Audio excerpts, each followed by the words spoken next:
right, thank you, Eric. Thank you, Susie, for joining me here. Yeah, good morning, good afternoon, good evening, wherever you might be in the world. I think if it's okay, I will jump straight into sharing my screen because I do have a bit of a visual that I'm hoping is helpful.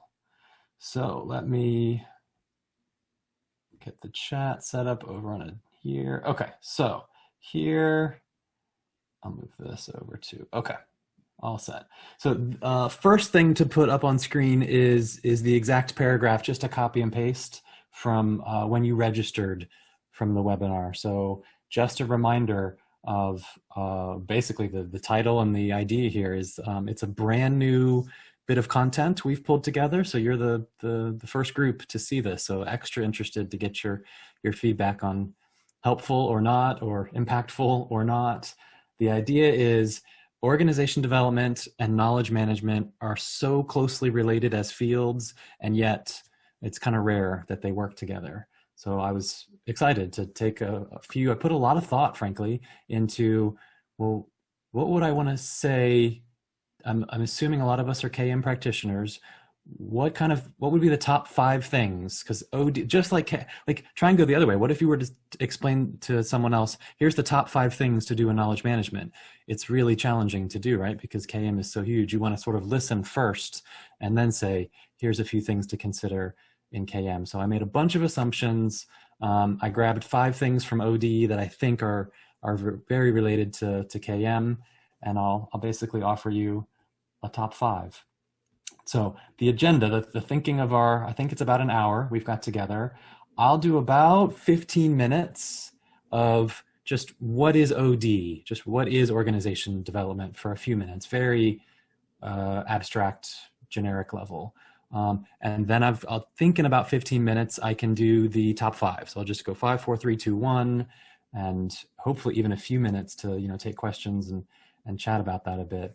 But then a big thing in OD is experimenting and exercises and interventions, as they call them in OD. So I thought, well, we can't do an OD webinar without doing some kind of exercise or experiment. So Susie is joining us from the south of England. I have experienced twice now this what I would consider amazing exercise. So I think the exercise that she has created and brings to the world is a perfect fit for the top 5 and what we'll be talking about. So the whole second half is quite an experiential exercise. And so if you noticed it in the description for this event, we weren't kidding about having scissors and tape and a pen and a blank piece of paper. So I'm also going to be doing the exercise with you. Susie will take us through it, but now would be a great time to go run and grab paper, scissors, tape, and pen or pencil if you don't already have one next to you. Now, we wanted to set up a poll in Zoom, but I think I'll just do it even easier than a poll. I'd love, if you know where the chat feature is in Zoom, I'd love if you don't mind posting. Let's do one question at a time. So first question is, on a scale of 1 to 5, 5 being guru and 1 being novice, what would you say, and we're not going to hold you to this or test you on it, but in general, what's sort of your level of experience with knowledge management first? So 5 being the most experienced in knowledge management, 1 being don't even know what KM stands for or not very familiar with KM. Love to see a few thoughts here in chat. And you're welcome to, yeah. Looks like everybody's sending it to everybody. That's fine. Or you can send it to me privately if you'd rather, but I love to see it for everybody. So 3s, 4s, 5s, 3s and 4s, I guess is what I mostly see. Okay, love it. Thank you. So second question, OD, organization development. Same scale, 1 to 5, 5 being expert or guru, 1 being brand new to OD, organization development. What's your level of experience with OD, organization development? And I think it started with Jen's 1. 2, 4, 1, 2, 4, 4. Oh, so actually quite a range. Some 4s, some 1s and 2s, and a couple of 3s. Okay, beautiful. So then let's make this conversational. I'll offer some thoughts, and for those that have KM experience, let's talk about that. And for those that have OD, let's talk about OD and see if you agree or disagree with the top 5. Okay, so then for introduction, let's do just a high level OD definition, organization development definition. I would start with saying knowledge management, as many of you sounds like are probably familiar with, knowledge management is often blurred or confused with information management.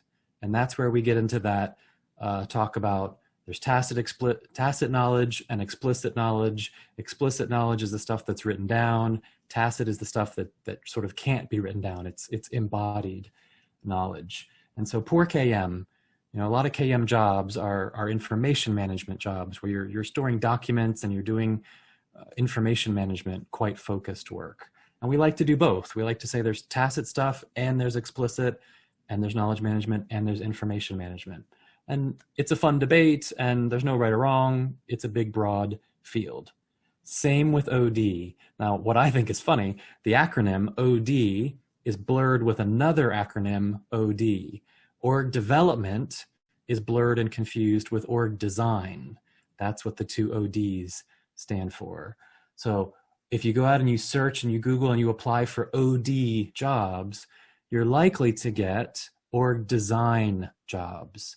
We're restructuring, we're firing people, we're hiring people, we've got new leadership, we need to relook at our org chart since most organizations are hierarchies.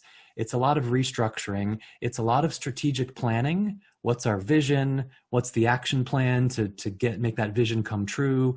That's pretty classic org design work. There's even more to it, but to keep it simple, that's org design stuff. That's really not what I'm going to focus on for the next 20 minutes here. I'd like to talk about org development for a minute. And so I've tried to put that on screen. Org development, it's so like, imagine if I had to try to describe KM to you in 3 bullets. You know, I would say KM is optimizing the flow of knowledge. And then we'd have to talk about that for an hour. Or many of you have been through the 5-day course. 5 days of talking about what do you mean by optimize the flow of knowledge?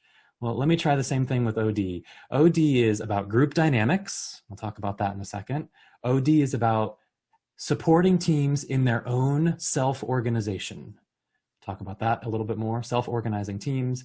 And then I like this third one. OD is about boldly revealing a system to itself. And it's not an IT system, it's the human system, the social system. So let me go back through each of those just for a second. What do we mean by group dynamics? What do we mean by self-organizing? What do we mean boldly revealing? Group dynamics is anything that is happening in a group, which sounds strange and generic and like I just said nothing, right? But there's actually tremendous work and effort that goes into observing and noticing and responding and interacting with group dynamics. Let me just give you some examples. I don't even know. A really common group dynamic is humor. You start having quite a serious conversation. It starts getting a little bit sensitive. People are there's a little bit of a back and forth that's starting to happen in a conversation in a group, and then someone uses a joke to deflect from the topic and to ease the tone. And what I'm trying to say is that is a group dynamic. I'm not trying to say that's good or bad or pros and cons. I'm just saying that is the group dynamic. That is an event that happened in the group. OD is interested in what are the group dynamics at play here and really paying attention to being very conscious and aware of what's going on. You know what? Really easy ones would be who's doing all the talking and who's not doing all the talking, right? There's a pretty simple group dynamic. Self-organizing teams is a different thing. There's a bit of a belief in OD that no matter how much power, no matter how much control, no matter how much structure there is in any organization, any team, any project, any interaction, every human is self-organizing. You can put all the structure in the world, but I'm going to do what I think is best for me to do. And I'll probably try to make it fit within your structure and your power and your control. So most in OD believe that teams are self-organizing anyway, So how can we get out of their way and support their self-organization? That's a big part of OD, is sort of getting stuff out of the way and getting teams to self-organize as best they can on their own. And then this last one, boldly revealing a system to itself. What does that mean? Well, this word intervention pops up in OD. We're slightly moving away from that word a little bit, but it is still a very popular thing in OD. So boldly revealing a system to itself, well, that goes back to self-organizing teams and group dynamics. It goes to, well, you know, John's the only one speaking on this call right now. Is that healthy or not healthy? What's going on for me as I listen to John? Do I need to raise my hand and speak up and say, John, I notice you're the only one speaking in this group right now? That would be boldly revealing a system to itself, having some courage, having some awareness of what's going on, and then stepping in, intervening, because you sort of frankly made a judgment call or made a decision that it's time to boldly reveal what your view is of what's going on in this complex adaptive system. So that's a really high level, what do we sort of mean by OD? I wanted to just make sure I give credit to, just like in KM, we came out of information technology, we came out of business process reengineering, we came out of quality, right? That's sort of what birthed KM. OD was born out of applied behavioral sciences. So taking psychology, taking sociology, and applying it to intact teams, to groups that are working together. Behavioral economics, which is basically the finance side. Why do people behave the way they do when there's finance involved, when there's money involved? OD uses behavioral economics. And then all of the complexity sciences, deeply believing that human systems, by definition, are complex adaptive systems. So studying complexity, basically saying, this is not, most of you will have heard about Cynefin framework.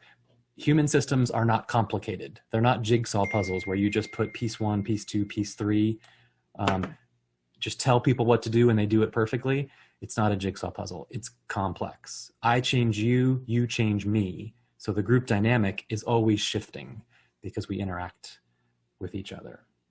So that's what we mean by OD. I do have one slide. Dr. Sharon Varney and I teach an OD course at the Henley Business School. So I got permission to share it here on the webinar. Many of you will have seen that Nancy Dixon KM slide that talks about the 3 eras of knowledge management, starting with information management, adding on experience management, and then adding on idea management, right? So knowledge management has gotten more and more complex over, 20, 25 years of existing. OD started right around 1947. Kurt Lewin is one of the people that gets credit for surviving the Holocaust, leaving Germany, coming to the States, and basically saying, for one of the first times in history, why do people behave that way in groups? Why do people behave differently in groups than they do on their own? So since 1947-ish, there have been several eras of OD. And again, we practice all 3 of these eras. And I wish we could spend hours on this, but just in 1 minute, I would love to share with you, diagnostic OD lasted for 50 or 60 years, long time, still around. Dialogic OD started in the late 70s, 80s, really into the 90s, which, by the way, dialogic OD, I would dare say, is KM by another name. Another reason I love OD and KM together. You can see some sub-bullets there. Dialogic OD is moving away from gathering data and analyzing a group, and it's now moving into, let's just get the group together and have them talk about what's going on, not have some expert analyze what's going on. That was diagnostic OD. Dialogic, we moved into changing with people as opposed to changing for people. And then just in the last 5-10 years, a lot like how conversational leadership is brand new in KM, dynamic OD is brand new. Dynamic OD is basically saying, you know what? We don't even, very similar to KM again, we don't even need OD practitioners because frankly, everyone is doing OD every minute. We've got social justice conversations going on lots and lots of places. We've got climate change going on lots and lots of places. We've got pandemic change it, right? So like we're all doing OD, we just don't call it OD, right? That's another reason, because there is such a practice and so many techniques to use. Doesn't that remind you of KM? We're all knowledge workers, whether you are aware of it or believe it or whatever's going on for you. So that's my just trying to bring a little clarity of org design, org development, information management, and knowledge management. Now, let me do like a late night talk show host. I'm 3 minutes behind, but I think I'm okay. Let me do a reveal of my top 5 at a pretty fast pace. Okay, number 5. I think as KM practitioners, I would love for all of us to work on researching or finding or selecting, just like you've studied communities of practice, you've studied expertise location, you've studied knowledge cafes, you've studied ways to do knowledge management. I would love for you to study ways to do techniques for doing OD to help you recognize patterns. Because I'm looking back in my OD career, at the very beginning, I don't know if this is all the way true, but I'll say it this way. I don't think I even knew what patterns to look for. I didn't even know like sort of where to begin for me personally. So learning lots of OD tools and methodologies and techniques and theories has made it available, conscious for me to say, oh, that's the drama triangle. Oh, that's field theory. Oh, right. And I can start dropping all these jargon that we use in OD. So I chose one for you, and you may or may not have seen this one before. This was near impossible for me to choose one. So at the end of this presentation, I've got a long list of things that I filtered out and for whatever reason didn't choose as one tool. So sadly, we don't have time to talk about the ladder of inference. I won't be surprised if many of you have seen it before anyway. Just for 30 seconds, all I would say is many of us, many groups speak and behave and act at the top of the ladder. They're acting based on their beliefs and their conclusions. I find it's quite a pattern. Very rarely do people speak and behave and act from observable data. I heard you say this. I saw you do this. Often we add a lot more meaning and a lot more assumptions to what we see other people doing. A lot of people find it a waste of time to say, John, I saw you, doing this shape with your hand. What does that mean for you? No, you're likely to make a bunch of assumptions about what that means with my hands and then place your own meaning on it as opposed to whatever intent I had. So ladder of inference, fantastic OD tool. It's one you could research plus many, many others. So I start gentle with number 5. Let's think about patterns and some tools to help you find patterns. Number 4. Number 4 is join the conversation. There are 2 groups that I'm happy to invite you to. So in fact, let me actually even put the links in chat here. The first one is dfwodnet.org.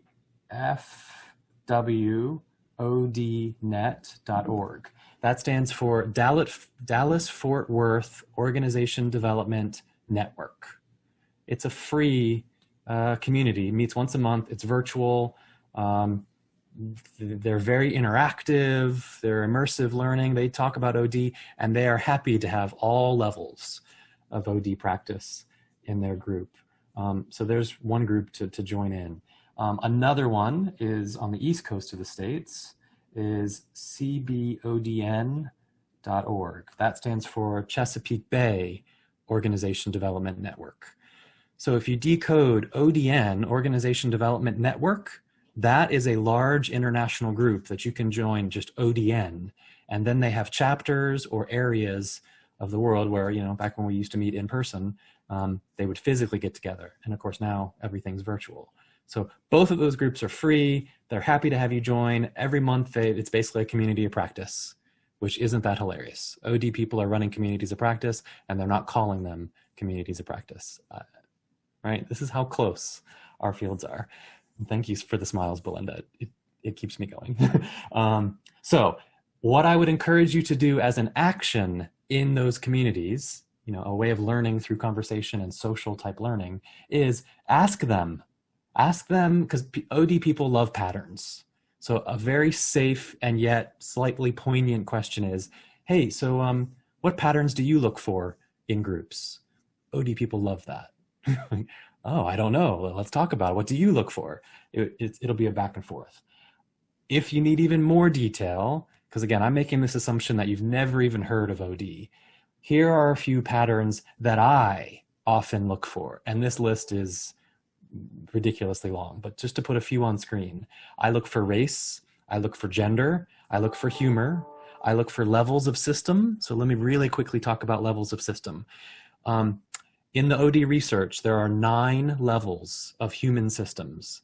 And we obviously don't have time to talk about all of them, but really quickly, the lowest level is called intrapersonal. Inside this one body, what's going on in this intrapersonal system? That's level 1.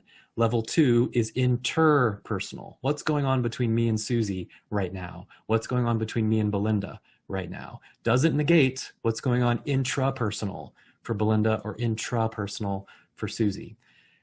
Yes, it goes up sort of group size, but it's not just numbers anymore. Now we start talking about subgroup, group, subdepartment, department. Then we get to these fancy OD terms called bounded system.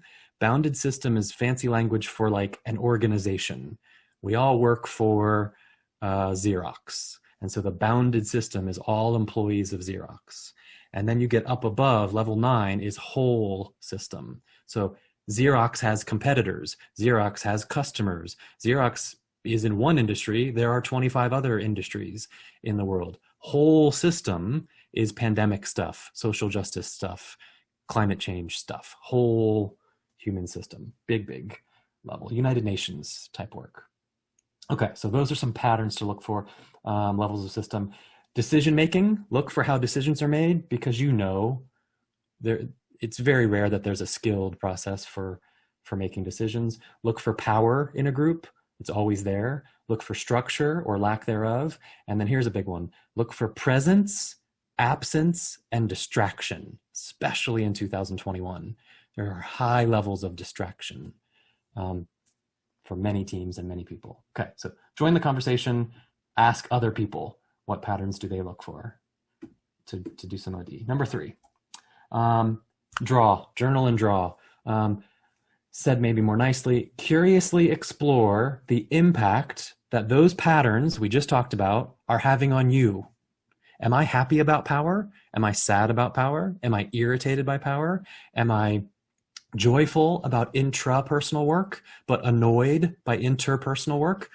No right or wrong. You're looking at what is the impact, and quite frankly, usually the emotional impact that all these patterns you're starting to notice are having on you. There's actually, so I did a random graphic here just to say, you can draw pictures and add color. You don't just have to write words, or for me, I often just type text in Evernote on my phone as my journal. There is a specific journal I would highly recommend. It's a book called Practice You. It's a beautiful book, something like 100 pages that give you very simple prompts. Things like, close your eyes for 30 seconds. Who are the first 5 people that come to mind? Bring them to mind. And then on the next page, why do you think those 5 people came to mind? Right? Like simple, powerful, practice you. Understand yourself better. That's a very OD, intrapersonal type work. Okay, we're getting close. Number 2. Number 2 is use of self. Okay, so not all OD practitioners, but many OD practitioners would say without use of self, also known as self as an instrument, you're not doing OD work. What do we mean by use of self, or research and practice use of self? Let me give you a completely different example just for a metaphor. If you're a journalist and you're out in the field and you're doing some research on something that's going on, some public event, and you're there capturing it as a journalist. I'm not a journalist, but when I speak to friends of mine that are, when we've talked about use of self, they said, John, they teach us that in journalism school as well. In journalism, what they teach is the storyteller has their own bias, has their own privilege, has their own power when they tell the story. Now, funny, OD and journalism are exact opposites in this sense. Journalists are taught to remove their bias. Do not work really hard to share a clean, unbiased version of the story, or call it an opinion piece and very clearly say, I don't like this event happening. I do like this event, pros and cons and all that kind of stuff. And yes, Karthik, I think this is being recorded, so you can watch the video later too. Okay, so in OD, use of self means a deep, deep study of what's going on for you, what's the impact, everything else, not just the patterns, what's going on for you, and being aware of every time you speak, you are having an impact on the system and holding that truth. So I've given you a link here to the latest research. Let me see if I can copy and paste it into chat really quick. Copy, paste. This is the latest research on use of self. It's like 100 pages of hundreds and hundreds of interviews. The one page I want to call out, we don't have time to talk about it, but I just want to point you to it. They have, what's it called? Inductive or deductive. It's the kind where they started small and then worked their way up to the bigger categories. I think that's inductive research. They discovered 9 clusters, and they put 5 or 10 sub-bullets underneath each of these clusters to say, in your use of self, you need to understand how cognitive you are or not. You need to understand how much emotion you have or not. You need to focus on how much courage you have or not. So they came up, they discovered 9 areas of how to advance your use of self practice. Okay, I'm right on time. 1 minute for the big reveal. Number 1, what is my number 1 OD recommendation? If you're a KM practitioner and looking to get into OD or use OD, my number 1 recommendation for you is to experiment. Just try it. One of the things we're taught early on in OD is when you intervene with the system, when you boldly reveal a system to itself, it's about 20% of the time that you'll be effective or that you'll be accurate. You'll fail or be wrong or cause unintended harm maybe up to 80% of the time. It sounds awful, right? But for some reason, for me, that gives me hope and faith to say, you know what, I can make a lot of mistakes. And my intent was positive. I was trying to shift a group in a positive way. May or may not have landed that way. So the action or the way to do experiment, I said, partner with someone to design an intervention. That way you're not doing it just by yourself. To challenge assumptions, to explore patterns, and to shift those patterns. That's what I'm trying to aim to do with this experiment. So that is where Susie comes in. 30 minutes in, right on the dot, we have designed an experiment for you right now. For you to not only just hear me talk about, let's try one and see what you think. So Susie, I'm so excited to have the creator. Over to you. Thank you, John. And that was really interesting as good background. I've got just 30 minutes to take you through an exercise. So we're going to be going very quickly. And this is where you need your pen, your paper, and your scissors. I'm going to be demonstrating on a piece of paper. So I'm going to tip my screen forward in just a moment. And this is an experiment. We just have to go with it. So I'm asking you to bring your paper in front of you, have your tape to hand, your sticky tape, have your scissors to hand, and have just something you can draw with. It doesn't have to be many colours. You can choose colour if you want to later.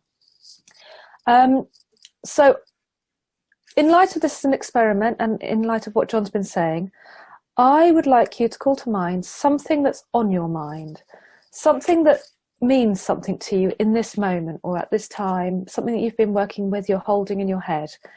And it's really going to benefit you if it's something important to you. And while you're just thinking about that and gathering your paper and pen, I'm going to tip the screen so you can see what I'm drawing. It's not perfect, but I think it'll do. I'm going to see what I'm doing. I'm not going to draw for you. You're going to draw for yourselves. And try not to use words. Try to use image or symbol or shape. You don't have to be an artist. This is not about drawing anything beautiful. So the cue is, what's on your mind now? Something that means something to you.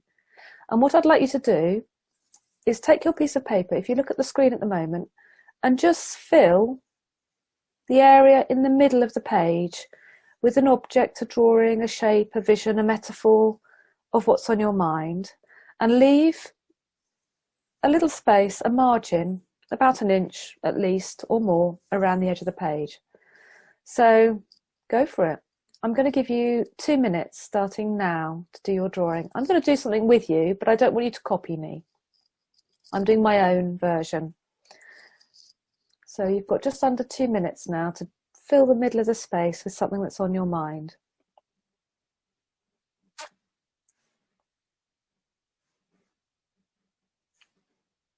If you've got any questions or anything like that, put them in the chat.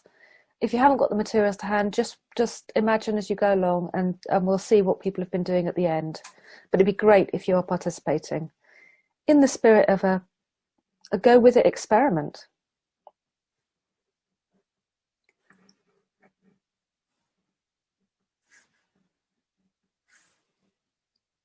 Okay. I can see nobody's got any questions, so you must all be concentrating very hard and thinking of something that means something to you.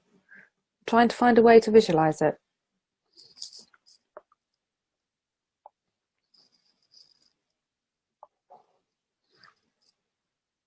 Okay, you've got about another minute left. Remember just to leave the edges clear, because we're going to fill those in a minute.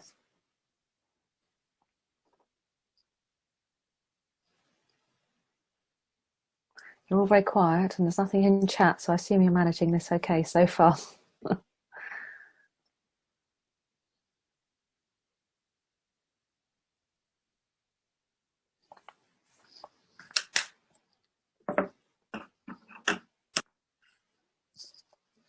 Okay, just another few moments, and then I'm going to ask you to look back up at your screens.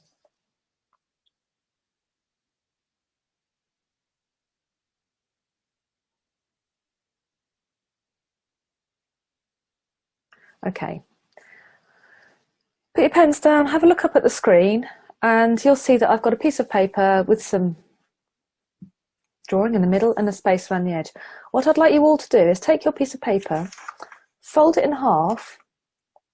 I'm doing it down the long side. Depends what shape your paper is, but assuming it's a kind of an A4, fold it down the middle.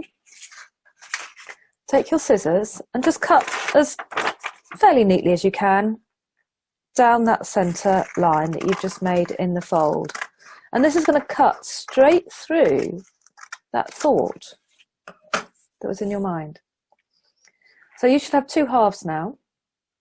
If you could just take a moment to look again, I'm going to take one and swap it to the other side. And what that gives me is my thought cut into with a new space opened up in the middle. Take your tape, and on the back, just tape your 2 pieces of paper together to keep that white space in the middle, ready for you to do the next drawing task. And the next task is I'd like you to hold the idea of what you were thinking about in your mind and ask yourself what you feel about it. What does it feel like having that thought in your mind? What does that thought feel like? It might be a good feeling, it might be a bad feeling, it might be an uncertainty. Whatever it is to you, whatever that feeling is, try and express it in drawing form. Again, just in the middle. We need to leave the top and the bottom of the page with about an inch of margin, because we'll be filling that in the next stage. So this nice safe space in the middle, held by your thought, is where you can draw or express somehow visually your feelings. It could be you have to express it as a metaphor or a shape, because feelings are quite hard to draw. or imagine, a symbol might come to mind. So go ahead, you've got 2 minutes. And again, any questions, pop them in the chat.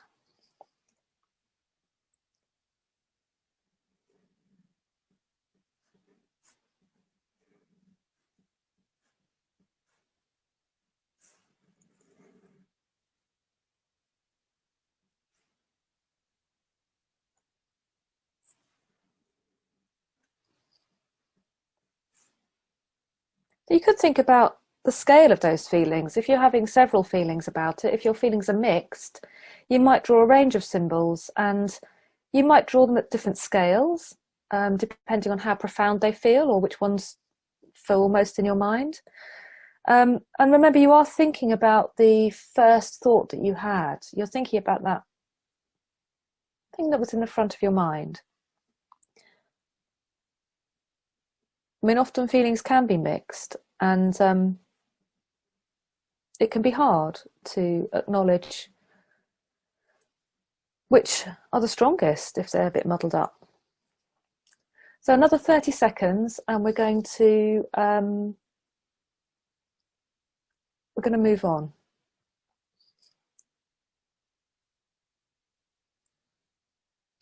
I say 30, actually 15. Okay, if you could finish up now and pop your eyes back up to the screen. We're going to do another fold, and this time we're going to fold the paper the other way. So perpendicular to the initial cut, we're going to fold the paper and we're going to cut through. Now, we're cutting through those feelings. Think about, does that change anything? I don't know. We're cutting straight through the middle again. We're moving the bottom piece to the top, and we're going to tape that line on the back. And you'll see that there's a horizontal space has opened up in the centre. Quite a lot of space in the case of mine. And now we're ready to draw in the middle here. Again, it's important to leave the two sides with about an inch margin. So what we're going to draw in the middle now, we've had the thought, we've drawn how we feel about it, and in the middle we're going to use this nice open space to think about what it might be like if you didn't have that thought, or if you didn't hold that thought in head. What might it be like if that thought didn't exist? Again, it might be a mixture of thoughts, and you might want to represent several of them. Again, symbol, metaphor, drawing, whatever. Try not to use language, but if you need to, that's absolutely fine. You might find that where you draw starts to interact with your feelings, or it starts to interact with the original thought, because we're closing in the space here. So go for it. And I'll tell you when we're ready to stop. So what the question is, what might it be like if you didn't hold that space? If you didn't hold that thought that you had at the beginning. What might it be like? What might that mean to you?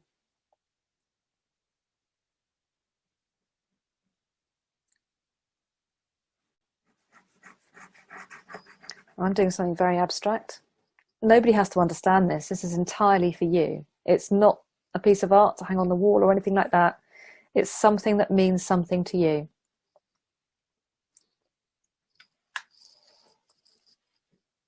Okay.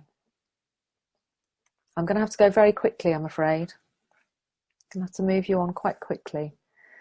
So another 20 seconds or so. That 2 minutes was a little bit shorter, I have to admit.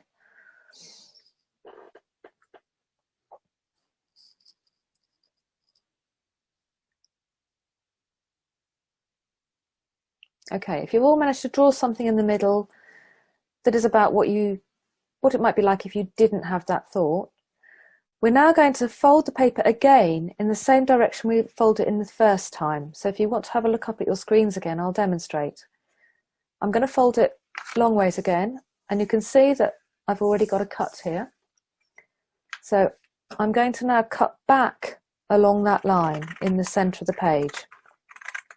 It goes through my original thoughts, and it goes through the bit that I've drawn to represent what it would be like if I didn't have that thought.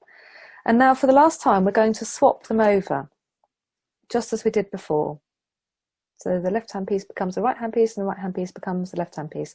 And we're left with the last space that we're going to fill in. So I shall quickly stick that down. Mine isn't a huge space. It's just a little window type space in the middle of my other drawings. Yours might be bigger, it might be broken up, it might be tiny. It doesn't really matter. Now I've stuck that bit wonky, which doesn't actually matter. So I hope you can all see that. There's just a little space in the middle. All the edges now, mine are filled. They're probably filled with yours as well. And this is the last space and the last action we have in this experiment. And this is to ask yourself what you might do about that thought that you had in the beginning, about that thing that's on your mind.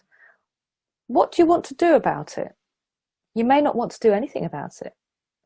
But if you do, you might want to take an action. And if you can you represent what that action might be in this last final space?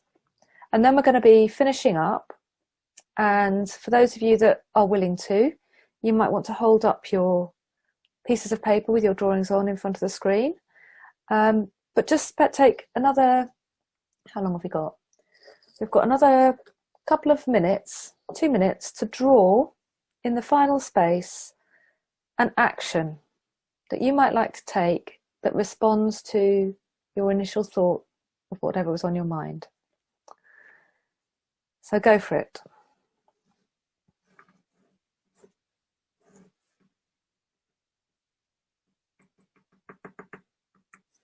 I'm drawing very quickly here because we are doing this very quickly, and I appreciate you might be feeling a bit hurried, but just jot down whatever you can. Again, symbols, signs, metaphors, stickmen, whatever it is, words if you need to.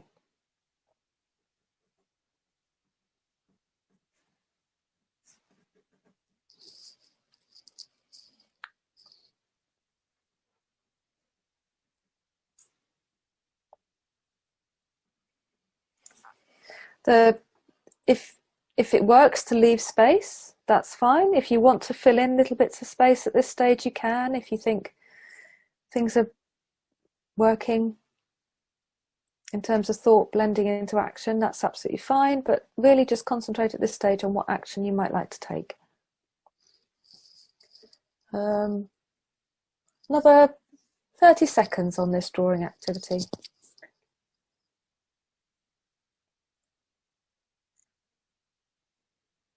I'm feeling mine's complete now. I can't think of anything else I'd like to add, so I'm just going to sit and wait for you to catch up.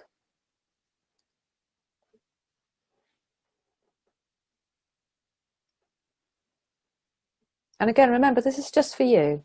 It's not to show unless you feel comfortable showing. Okay, that's the end of this drawing experiment. I hope you all managed to keep up. I hope it was clear and you could follow along. And John, thank you for putting those steps in the chat. So I'm just going to sum up what we've done here and ask you if you feel happy to hold up your work, your drawing, your experiment. I can see John's done. Is that John's? Yeah. I can see yours, John. Unfortunately, I've got quite a small screen here, so I'm going to try and put you into my gallery mode. It's great. Oh, this is great. Everyone's putting things up. And you've all, so far, you've managed to do drawing, which is fantastic. And you've got it all stuck together. Brilliant. So you can all see everyone's got their own way of exploring this, their thoughts, and their own way of coming to see what those thoughts mean and what the ideas are. And that's great. It doesn't have to be but you might realize, you might not realize, and I'm going to put it down here again because I think it's probably clearer. This is actually a repeating pattern tile. If you imagine that could go on a wall in the way that a tile does, and this edge would exactly match up with this edge, and this edge at the bottom would exactly match up with this edge. So if you were to maybe photograph it and repeat it, or photocopy it, duplicate it, what you've made is you've made your own pattern about that idea that was in your head. And you can look at that, you can reference it, you can choose to adapt it and do the exercise again. You could choose to adjust a motif or a thought and put that into action. So this happens to be the action area. The thoughts are broken up. The idea gets broken up, but it could be reformed. If it works for you, you can reform it by repeating it. If it doesn't work for you, you can do the exercise again and change any of those motifs. And it's just an idea to explore thought, feeling, and action. And thank you. Thank you for participating. And thank you for those that were able to show it. But if you didn't want to show, that's absolutely fine. Thank you very much. Over to John. Thank you, Susie. Yeah, it's I think the third time now I've done it, and you know what? I talked about interventions being 1 for 5 is successful. That one's 3 for 3 for me. So I love it. In fact, without sharing my whole thing, I don't know if you know, in the middle of mine is an ear, and what my thought was is, I sure hope people are loving this. I hope people are embracing it and trying it. And my action at the end was, I'll just ask, how is this going for people? And then the ear represents really listening to what people say. So let's, we've got what, 10 minutes left? Comments, questions, stories, concerns, just wide open. Anybody that wants to chat about anything, the exercise or the OD stuff at the beginning, we've got 10 minutes to talk about it. So thank you again, Susie, and let's see who'd like to talk about it. Belinda, all yours. That was a very cool thing. I just happen to love art. Now I know I have to go back and practice some more. Thanks for that, Susie. But I think this is probably the perfect icebreaker first thing I'll use at my first knowledge management cafe. I think, I've been just kind of worrying a lot about, as a follow-up to our session in December, John, trying to, how do I get this knowledge management concept to my teams there at work? And so I settled on knowledge cafes, right?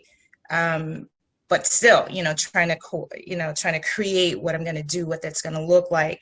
And an exercise like this and just a couple of things will really make an impact. And I'm thinking, thank you for this. This is great. Glad you enjoyed it. And I think, Susie, that's okay, right? Thank you, Belinda. Take it forward, use it again, right? Yeah, I'd love to, it's great that people understand it and it means something in this context. Yeah, we've got, the first time we did it, it was something like 90 minutes. So we really took our time and let everybody in the group take as much time as they need to draw every single step. So yeah, as you heard from Susie there, we knew we'd be a little bit rushed in this webinar because we wanted to do the top 5 and the exercise. But I don't know, I think 30 minutes might be enough, maybe. It's rushed, but maybe. I think there's room to explore it at each stage if you need to as well. If you wanted to sort of nurture the pathway through a bit more, you can stop and pause and think and discuss and then move on. Yeah. I think for an initial, for an introductory type forum format, this where people are scary, like, what are we exploring my feelings, for in a business setting, especially, I think this was a perfect timing on that. I don't think, and with this size group, I think this would be perfect. It would leave them wanting more, is what I'm thinking. Yeah. And sometimes you're right. If the emotion word or the feeling word, or sometimes in OD we talk about sensing, a lot, if that's too much for the kinds of groups you're working with. Intent and impact tend to be quite Western business words for what's going on, what's working for you, what's not working for you. And yeah, Felicia is congratulating you on your cafe in chat. What else? Wide open. Any thoughts, questions, comments? What's going through everybody's mind at this point?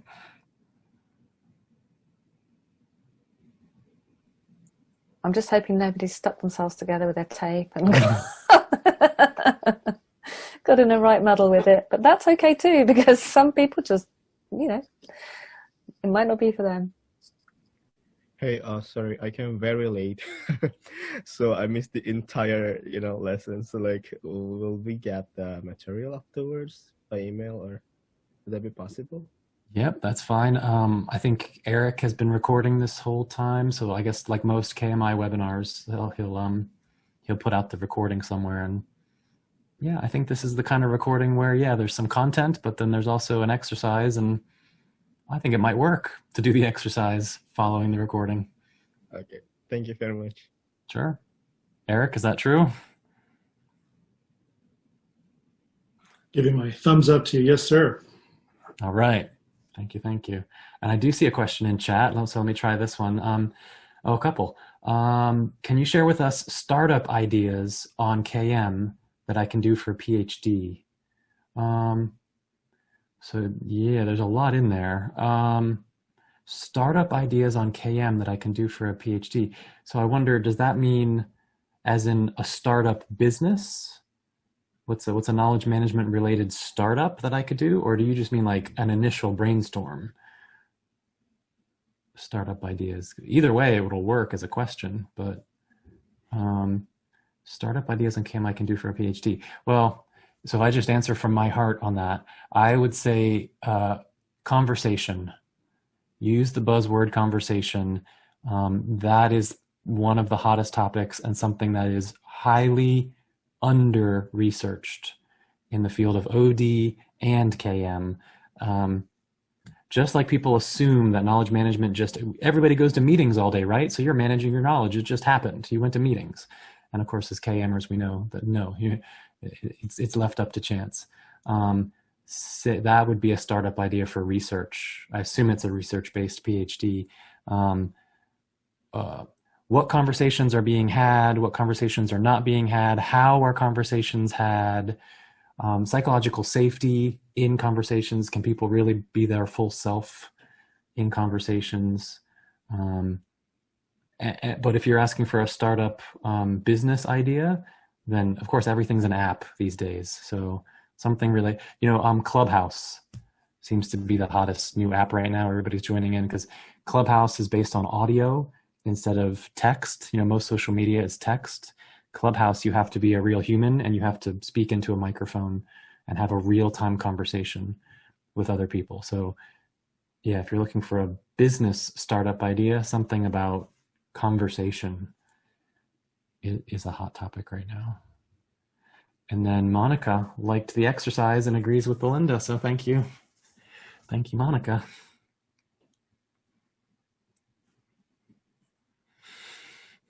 Time for one more.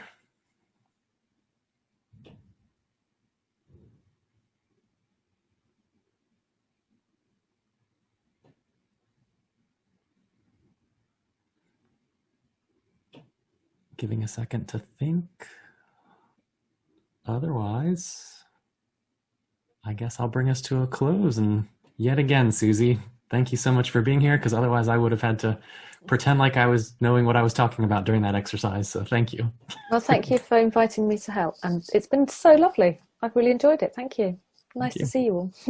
Love the exercise. Hope the content was helpful. And also a thank you to Eric for bringing us together and making it possible. So hope everybody enjoyed it, learned something, have something to apply, and we'll see you on the next webinar. Thank you. Bye-bye. Thank you. Thank you. Take care. Thank you.